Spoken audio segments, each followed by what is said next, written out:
I, 24M, just found out my girlfriend, 20F, is homeless. Saw my girlfriend standing outside of a homeless shelter in a food line.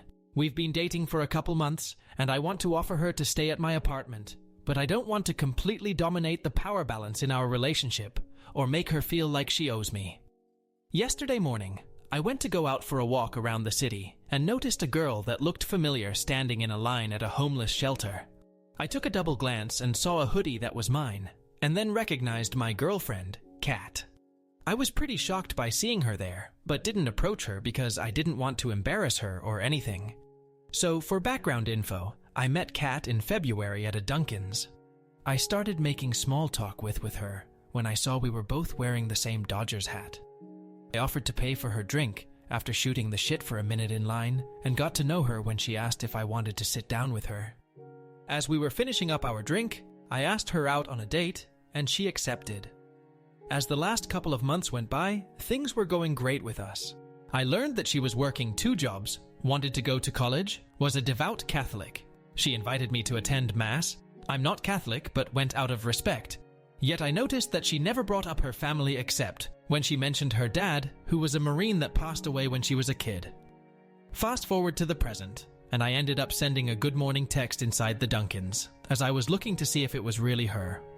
Like clockwork, she pulled out her phone and told me that she was at her apartment, and that she was cooking breakfast. It was really surprising for me because I always dropped her off at a nice apartment building whenever a date was over. But I guess she did that to give off the appearance that she wasn't homeless. Now, I want to talk to Kat about her situation. She's kind of a social introvert, to put it lightly. If she truly is homeless, I want to offer Kat to stay at my place. The only problem is that I don't want to come off like she owes me or anything like that. I also want to respect her Catholic faith because she told me that she wants to wait to give up her virginity after I originally invited her over to my place before I knew she was homeless. The Catholics aren't fond of unmarried cohabitation either. Edit. I forgot to mention that Kat has an older sedan. I know that I'm making a lot of assumptions, but I'm guessing that she lives inside her car because she doesn't carry a backpack around her all the time, and she wears a nice dress and flats when she goes to Mass. The other clothing she wears is sorta just casual. Think your typical Converse, skinny jeans, and overcoat. Nothing too fancy or too dingy. Update 1. I ended up meeting Kat at the local park we usually walk through after she got off work earlier today, since it's out in the open, yet still private enough to have a serious conversation. I told Kat that I didn't want her to feel uncomfortable or ashamed, but that I saw her at a line at a homeless shelter yesterday and wanted to talk to her if there was anything up or if she needed help. Kat immediately began to cry and showed her nervous tics, fidgeting around, wrinkling her nose, etc.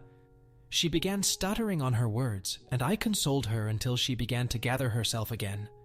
I told Kat that she didn't have to feel like she had to hide anything from me, and she began to open up about everything. Kat told me that she had been homeless for over a year. She grew up in a broken home after her dad passed away in Iraq when she was a kid back in 2006.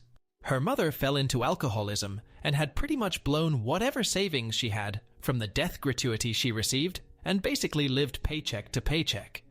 Despite this, her faith with the church was the only real thing that gave her stability and hope to carry on with her daily life. At 18, she joined the Marines because she wanted to honor her father and escape the life she had grown up with. Although she ended up getting ELST, entry-level separation, and was chaptered out of the USMC due to her developing asthma while in basic. She ended up moving to our current city on the East Coast because she didn't want to return to California where her mother was. Kat ended up barely scraping by to where she saved up to buy her older car to sleep in, away from the shelters around December of last year. Kat ended up sharing to me that she was on the verge of suicide around the time I met her and wanted to play up like she didn't have baggage, and elaborated on how she didn't want to scare me off by admitting she was homeless. So she had me drop her off at the one apartment building and split the tab of our dates to appear like everything was normal. Truthfully, I felt gutted hearing her story. I had a feeling that things were probably bad for her, but I didn't think it was that bad. Kat showed me her DD 214. I'm currently an E5 in the Army Reserve, so I knew that her story was verifiable, as well as the pictures she had of her past.